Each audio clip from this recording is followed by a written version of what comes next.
소상공인 사업자 대출 직접 경험하고 블로그에 올려요. 소상공인 사업자 대출 포스팅을 시작하기에 앞서 소상공인시장진흥공단의 탄생 배경 및 문제점에 대하여 언급하고자 합니다. 행정편의주의 일뿐인 조직 분리.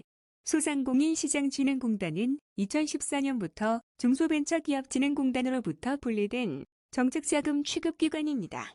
예전에 신용보증기금이 있었음에도 기술신용보증기금이 새롭게 만들어져 기업들이 혼란스러웠던 것과 같은 공기업 분리에 지나지 않습니다.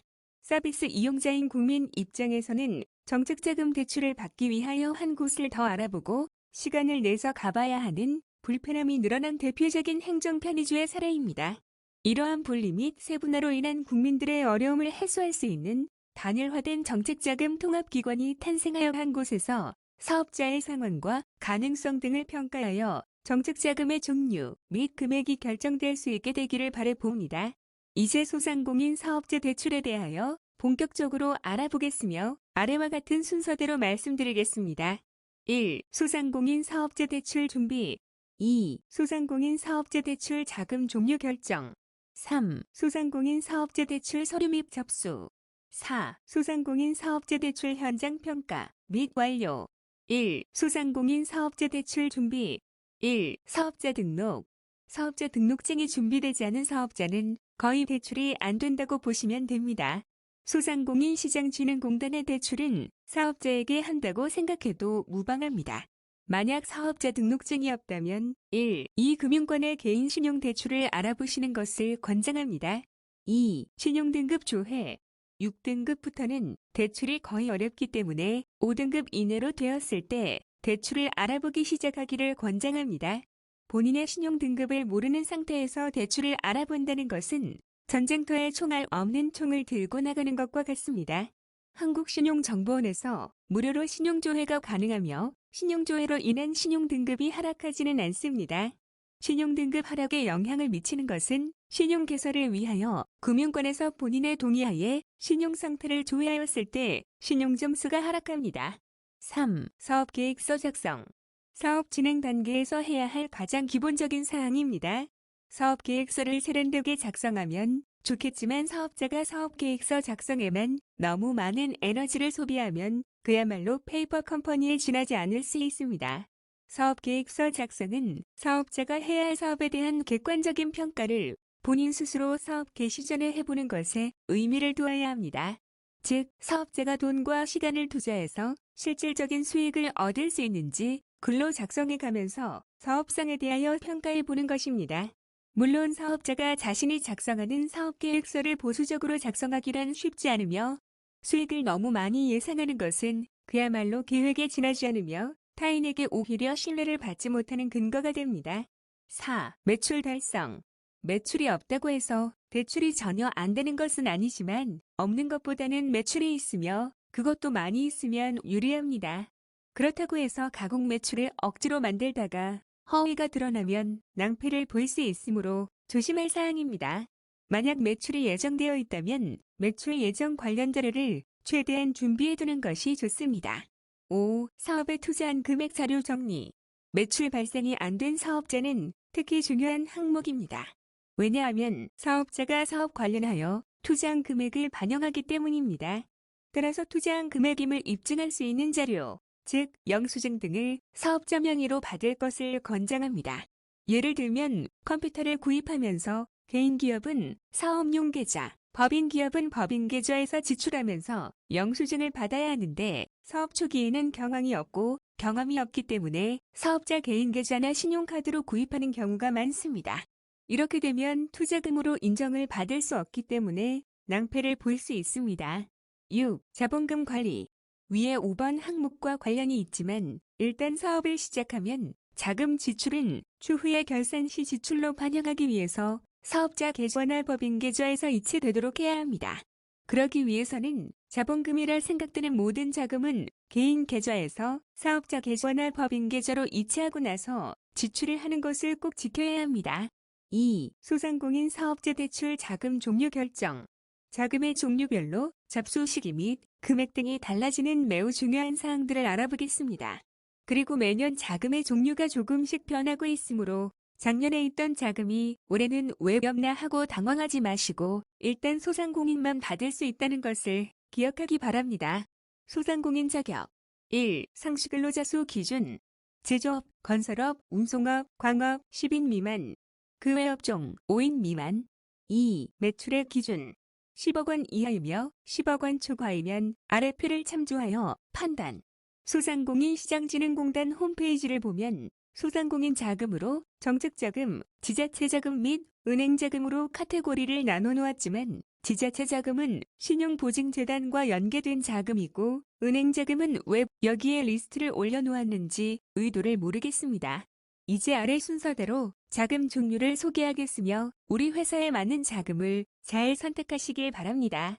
1. 소공인 특화 자금 2. 성장 촉진 자금 3. 일반 경영 안정 자금 4. 생활혁신형 창업 지원 사업 연계 자금 5. 청년 고용 특별 자금 위자금 이외에도 임차 소상공인 전용 자금, 사회적 경제기업 전용 자금이 있지만 특수한 형태의 자금이며 지속적으로 유지될 자금은 아니어서 생략하였습니다. 1. 소공인 특화 자금 소상공인 시장진흥공단이 제조업을 위한 정책자금 취급기관이 아닌가 싶을 정도로 예산 비중이 높은 자금입니다. 제조업 허가가 어려운 것은 아니지만 여하튼 제조업이 조업종인 기업만 신청할 수 있기 때문에 동일한 조건이라면 제조업 기업은 선정 가능성이 약간 높으며 대출 금액이 많아지기 때문에 제조업 기업은 가장 관심을 가져야 할 자금입니다.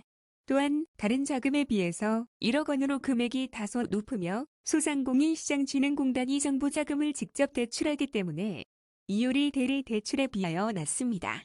그러나 역시 제조업이라고 해서 모두 다 대출을 해주는 것은 아니기 때문에 신중하게 접근해야 하며 한도가 1억 원이라고 해서 1억 원을 다 해주는 것도 아닙니다. 대출 한도 1억 원 대출이율, 정책자금 기준 금리, 대출 방식, 직접 대출, 접수 시기, 매월 공고한 가지 중요한 팁은 한번 받은 기업이 1년 후에 또 신청해서 받을 수 있다는 것입니다. 그리고 운전자금과 시설자금은 아래와 같습니다. 운전자금, 인건비, 자재구입비 등 일반 경비에 소요되는 자금, 시설자금, 공장이나 건물 구입비, 기계장치 구입비 및 시설 공사비 등에 소요되는 자금. 2. 성장 촉진 자금. 업력이 5년 이상 지난 기업이 신청할 수 있지만 제조업은 5년이 지나지 않았어도 신청할 수 있습니다. 그리고 소공인 특화 자금 이용이 제한된 기업도 신청이 가능한데 이 의미는 운전자금 기준으로 소공인 특화 자금은 직접 대출이고 성장 촉진 자금은 대리 대출이어서 직접 정부에서는 추가로 대출이 어려우니 은행에서 받으라는 것입니다.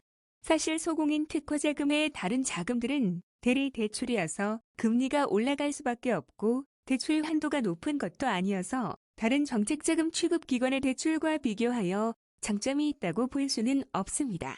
아마도 신용보증재단의 대출액이 최대 5천만 원이다 보니 1억 원까지 받으려면 소상공인 시장진흥공단에서 받으라는 의미로 해석됩니다. 대출 자격, 창업 5년 이상 대출 한도, 1억 원 대출이율 1.5에서 2.5%, 대출 방식, 대리대출, 접수 시기, 상시 3, 일반 경영 안정자금, 소상공인 시장진흥공단의 정책자금 6자 중에서 예산이 가장 많으며 일반 경영, 경영 초기, 고용안정 지원, 사업전환, 소상공인 특별, 긴급경영 등으로 구분하여 지원합니다. 창업 5년 이내 기업이 소공인 특화 자금에 해당이 안 된다면 거의 일반 경영 안정자금에 속한다고 보시면 됩니다. 대출 한도 1억 원 대출이율 1.87% 대출 방식, 대리대출, 접수 시기, 상시 성장 촉진 자금과 비교하여 업력 5년과 관계없다는 것을 제외하고는 거의 다를 것이 없습니다. 4. 생활혁신형 창업 지원 연계자금 금액은 2천만 원 한도이지만 참작한 정책자금 융자입니다. 자금을 집행한 결과가 성실 실패로 판정을 받으면 상환하지 않아도 됩니다. 이런 자금을 개발한 공무원에게 포상금을 1억은 줘야 한다고 생각합니다. 그렇다고 모럴 해저드가 발생할 우려가 있다고 생각하지는 않습니다. 어느 누가 돈 안 갚으려고 일부러 망하겠습니까? 앞으로 이런 성공불 융자의 예산을 대폭 늘려 창업 초기 사업자의 숨통을 트여주고 혹시 잘못되더라도 인생 망가지는 일이 없어야 하며 아주 어려운 경험 뒤에 더욱 크게 성공하는 계기가 되어야 합니다. 대출한도 2천만 원. 대출이율 2.5% 대출 방식, 직접 대출. 접수 시기, 상시. 그런데 이 자금은 생활혁신형 창업 아이디어 톡톡이라는 사이트에 사업 계획을 아주 꼼꼼하게 등록하고 통보가 되어야 합니다. 창업으로 성공을 꿈꾸는 많은 분들이 이 자금을 신청하여 객관적으로 평가를 받으며 착한 자금도 받았으면 좋겠습니다. 5. 청년고용특별자금. 전체 소상공인시장진흥공단의 정책자금 융자 예산 중에서 대폭 청년고용특별자금으로 배정했습니다. 그냥 풍선 효과입니다. 대신 다른 자금이 줄어든 것입니다. 39세 이하 청년이 창업하기를 그리고 청년을 채용하라는 것이며 매우 바람직한 의도이긴 하지만 예산을 늘려가면서 이런 자금을 만들어야 하는데 그렇지는 않고 다른 자금을 잘라와서 만든 자금이라 청년 이외의 분들의 피해를 볼 것 같습니다. 대출 자격 39세 이하의 대표자 또는 39세 이하 청년 채용 기업. 대출한도 1억 원. 대출이율 1.87% 대출 방식, 대리대출. 접수 시기, 상시.